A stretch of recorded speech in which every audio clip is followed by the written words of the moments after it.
दिल्ली में आज फिर एमसीडी स्टैंडिंग कमेटी के लिए चुनाव है और फिर एक बार सियासी तनाव भी है। अब सवाल है कि आज चुनाव हो जाएगा या फिर सदन में लड़ाई ही होती रहेगी। दिल्ली नगर निगम यानी आज सुबह 10 बजे स्टैंडिंग कमेटी के 6 सदस्यों का चुनाव होना है। बुधवार और गुरुवार को भारी हंगामे के चलते कार्यवाही स्थगित कर दी गई थी।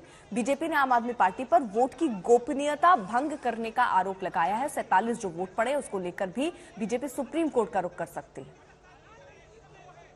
कहीं नहीं लिखा कि मोबाइल फोन को बैन करा जाए, और अगर वो चाहते थे कि मोबाइल फोन को बैन लगाया जाए तो चुनाव शुरू होने से पहले इस मुद्दे को उठाते।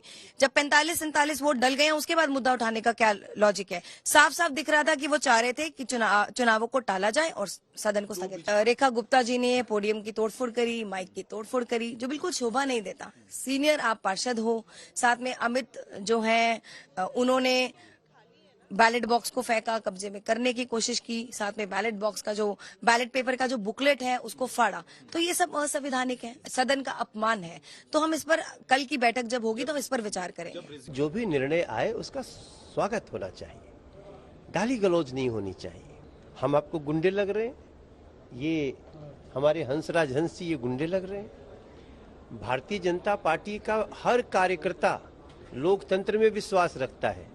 चुनाव लड़ना सबका अधिकार है। हमने प्रत्याशी रखा, हमने वोट मांगा, इसमें क्या गुंडागर्दी? पहले दिन आपने कहा कि हम एल्डरमैन को शपथ नहीं लेने देंगे, बाद में वो शपथ भी लिए, बाद में आप हंगामा करते खड़े करते रहे।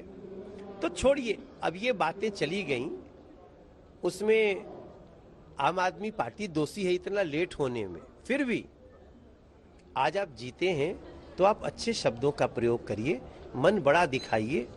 ये गाली गलौज की भाषा आपकी जीत को दागदार कर रही है।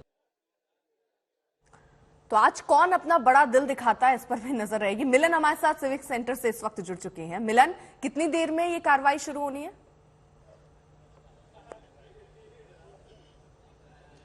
अर्पिता, ऐसा लग रहा है बस थोड़ी सी देर में ये सदन की कार्रवाई यहाँ पर शुरू हो जाएगी, लेकिन हंगामे, मारपीट, आरोप और प्रत्यारोप के बीच में जिस तरीके से एमसीडी के जो चुनाव है स्टैंडिंग कमेटी के वो अभी भी घिरे हुए हैं, देखकर तो लगता है कि शायद आज भी एक और एक्शन पैक दिन हो सकता है बीजेपी और आम आदमी पार्टी के पार्षदों के बीच। हाल ही में सुबह में आम आदमी पार्टी के भवाना के जो पार्षद हैं उन्होंने भारतीय जनता पार्टी को ज्वाइन कर लिया है आज सवेरे।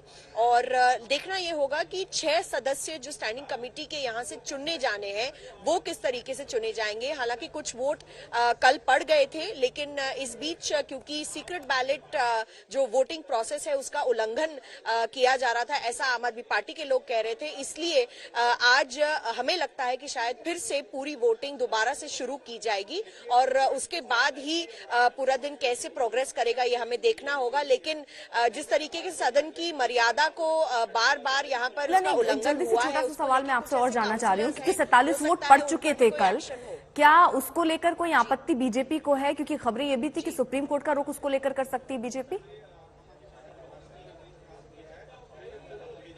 जी बिल्कुल, ये एक मुद्दा है। और क्योंकि आपने कहा कि कुछ वोट पड़ चुके थे कल, लेकिन आम आदमी पार्टी का कहना है कि ये जो वोट थे ये एक सीक्रेट बैलेट प्रोसेस का उल्लंघन करके पड़े थे। कुछ पार्षद अपने मोबाइल फोन्स ले गए थे, अंदर से सीक्रेट बैलेट की फोटो खींच रहे थे, और इसीलिए शायद हमें ऐसा लगता है कि आज जब सदन की कार्रवाई शुरू होगी वोटिंग के लिए तो कहा जाएगा कि दोबारा से वोट्स पोल हो, और अगर ऐसा हुआ तो लगता है कि बीजेपी इसका विरोध करेगी।